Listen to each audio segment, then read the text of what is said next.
Hey everybody, it's Eddie from Tokyo. This is your cryptocurrency update from Japan. Wow, this is such an exciting space. It's just unbelievable. I am having so much fun. The market volume is strong. That is what you're looking at. The indication of the size of squares here is related to the volume, not price. And you can see that Bitcoin, Ethereum, XRP, unbelievably strong in terms of its volume, up over 10% at 56. It actually had just hit 57. TRX, one of the older projects in this space. This is Tron. It is really having a strong day, up over 14%. Dogecoin, a lot of volume, but it is receding a little bit. It's off 4.5% for almost 5%, but that's to be expected. It is following some huge gains. And then Polkadot is back in the green. It is really pushing a lot of volume through, as well as ADA, which is Cardano, and it is at 91 cents. Oh my gosh, this is just too much fun. This video that I'm going to bring you is hopefully going to bring you up to speed on two company projects in this very exciting space, and that would be Stellar and Ripple. Stellar, the foundation, is connected to the digital asset XLM, and then the company Ripple is the company that leverages the digital asset XRP for those cross-border remittances as a bridge. What I want to do is, of course, always stay neutral, be very fact-based. And yes, I have both of them in my portfolio. And the reason why is because the remittance space is very, very huge. So the Crypto News Flash, they published an article on February 10th, and it grabbed the headlines. It was written by Jake Wallace Simmons. Yeah, he's a serious journalist whose work I respect. I respect very much. The title he chose was Stellar-Based Lightnet Partners with MoneyGram in Southeast Asia. So the only thing I can say is that, and I'll say it to Jake, you should have added something to your article because it was really missing something. We knew this partnership was being forged back in January. This is when Lightnet raised 31 million in a new Series A round. That's a huge amount in terms of a round of funding, by the way. So this financing, yeah, really caught my attention. And so I had done a deep dive. Here you see it here, brother, sister, Ripple, Stellar, and that was in regards to the Siam Commercial Bank, because it was all about Lightnet. Lightnet is the company behind Velo, all right? And Siam Commercial Bank announced this partnership with Lightnet, and I wanted to explain that this company is, yeah, a company that's should really have people paying attention because they're driving blockchain-based remittances built on Stellar. Now, the connection to Velo is really interesting and has a very big twist to it because Micheal Cowans here, he is leading as the CEO of Lightnet Singapore and the chief of sales, was once the regional sales director for Ripple in the APAC region, the Asia Pacific region. He held that position, if we go to his LinkedIn, from January 2017 to April 2019. He's a real veteran in the blockchain distributed ledger crypto payments space. He did his degree at the Santa Clara University, which is in the Bay Area, just south of San Francisco. And you can see now he is forging ahead with the Lightnet group. Lightnet offers three solutions. They have what is called BridgeNet, LiquidNet, and SmartNet. Now, with the partnership or the working relationship that they have announced with MoneyGram is BridgeNet. This is a messaging layer platform for money transfer operators, these MTOs that really are creating an interoperability connection between the MTOs and the existing bank rails. So this is to provide a network bridging the gaps between these entities. It is, however, a messaging layer platform. And let's just go to the actual release here where you can see that for MoneyGram, this collaboration centers around BridgeNet, Lightnet's first layer solution, which connects money transfer operators, MTOs, to MoneyGram's money transfer services. BridgeNet creates true interoperability between existing banking rails and non-bank agent networks. So I think what is really positive here is just to see that there is a lot of adoption happening with these fintechs and the existing legacy bank rails. It is really very, very positive. And yes, there are going to be multiple players in this space. We have always known that.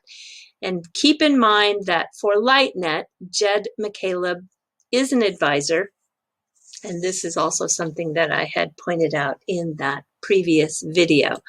So the Velo white paper, most interesting for people who like to dive into the mechanics and to the details. What they are doing is providing a network of partners, all right? And this is the important part. Please listen. The network members receive digital credits on the distributed ledger. And the credits are collateralized by these Velo tokens. So the Lightnet members, they are part of the network and they use the digital credits for their daily business transfers. And Velo is a set of smart contracts that issue the credits, and it's linked to fiat, backed as close to a one-to-one with fiat. And the Velo token is issued on the Stellar blockchain. So you can see that in the white paper, and I'll put a link to that in the description below for this PDF, you can see that they compare the differences between Stellar and Ripple when it comes to confirmation times, the average transaction fees, the transactions per seconds, and the consensus mechanism. Velo today is trading at about 92 cents. It's down 2.93%. It did have a high back in November at, what was it, $1.90 on November 3rd, 2020. So my final thoughts, well, always seek the facts, not the hype. And I know it's sometimes easy to seek hype in a hype market. I totally understand that. But this is a messaging layer, not settlements. The cross-border payments is an enormous space. There's going to be multiple solutions, hence why I have multiple projects in my portfolio. And utility, at the end of the day, is going to carry all this value long term. It's going to be much more powerful on a long-term basis than speculation. So I'm in for the staying power, although I enjoy the hype. Really, I do. But when you are making investment decisions, you want to stay focused on utility. And both Stellar and Ripple, obviously jockeying for position, and I'm not surprised. It's a competitive space. Yes, okay. So I'm going to just show you one last thing, which is very interesting, and there is a new official French-speaking channel in Telegram. I promised I would shout them out, and if you are a French speaker and prefer to communicate in French, this is a channel that you could choose. There's already 6,384 members. Wow, it's a lot. So good luck to everyone in that community. And I'm jumping to the fluff. Wow, how fast did I do that? Oh, great. Under 10 minutes. That's always my goal. So Japan has a marriage subsidy. This is not new, but what is new is that some of the prefectures have actually doubled the size of the marriage subsidy. And what does that mean? Well, if you fit the criteria in age, which the average age is usually if you're 34 years of age and younger, you will receive money from the local government. And they have doubled it up to 6,000 yen, which are 600,000 yen. That's just under 6,000 US dollars. That's a lot of money, because not only do you get these subsidies, but new married couples, in an effort to encourage people to get married, which they hope will encourage people to have children, because they're doing everything they can to reverse this declining birth rate. They have lots of different promotions in the places throughout the countryside, where not only can you get sometimes free loans for restoration of old farmhouses that have been abandoned, but sometimes they even have free giveaways of houses. Yeah, it's not that rare, actually, because there's a little bit of a problem with houses that are empty. And so, yeah, they are doing everything they can to attract people to take those old farmhouses, which some of them are so cool. And it is expensive to bring them up to a more modern living on the inside. But wow, the properties are big. The woodwork is amazing. I would, I'm a city girl, but I would love to have one of those old farmhouses as well.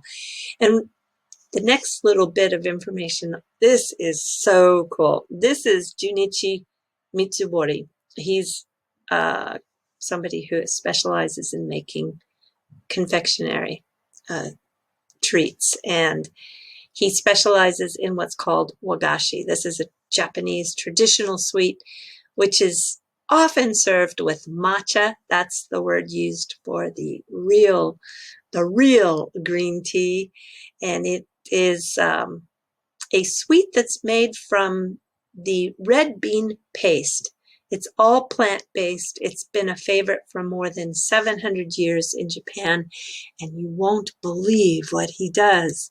Look at this. Look at this. These are some of his creations. I just can't believe it. I've never seen anything like it. If we get up close to look at the detail, this is all edible. This is all the red bean sweet paste that is used to make these yummy, yummy, yummy treats.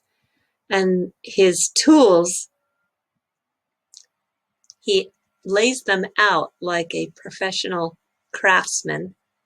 And I have seen a little bit of video. He does a performance when he is actually crafting one of these beauties. Just look at this. I've just never seen anything like it. So everything you see is made out of that red bean paste. And I just don't know how he actually does it. I mean, I've seen him do it, but really, I can't believe his skill. I want to show you a little bit more. There is one more. And here he is when he's doing one of his performances. And look at the detail. I don't know. I'm just really taken aback by this. And so Happy New Year, everybody. Yeah, for the first time, the Tokyo Tower actually celebrated with some special kanji. And the kanji is kibo, which means hope, wish, or aspiration. And let me just show you. Here is a picture that I thought was most cool, taken from a train station. I don't know where. I'm going to guess somewhere. Well, obviously, 100% sure it's in Minato-ku. I don't know. It could be Shirakanadai. I'm not sure. But you're coming up out of the out of the Homu, which is the platform, up the steps. And don't worry, there's elevators and there are escalators, but you have the choice to take the stairs or in Minato-ku, you almost always have a choice to take an elevator if you want. So don't think, oh my gosh, I can't do these stairs if I go to Tokyo. You can have a choice very often. Very often. I say very often because if you get outside of the really inner city limits, then maybe you have to do stairs. But pretty much in the core of the city, you have the option of escalator or elevator or stairs. But look at this photograph. And so you can see this is Tokyo Tower, and they lit the tower up in red, which is the celebratory color for China. And this is the 2 kanji for Ki-bo, which means hope, wish, aspiration. Yeah, I think it's just great. And so I just wanted to wish everyone a very happy new year. And I hope that it is very good for everyone. All right, do take care. Sayonara for now. Bye-bye.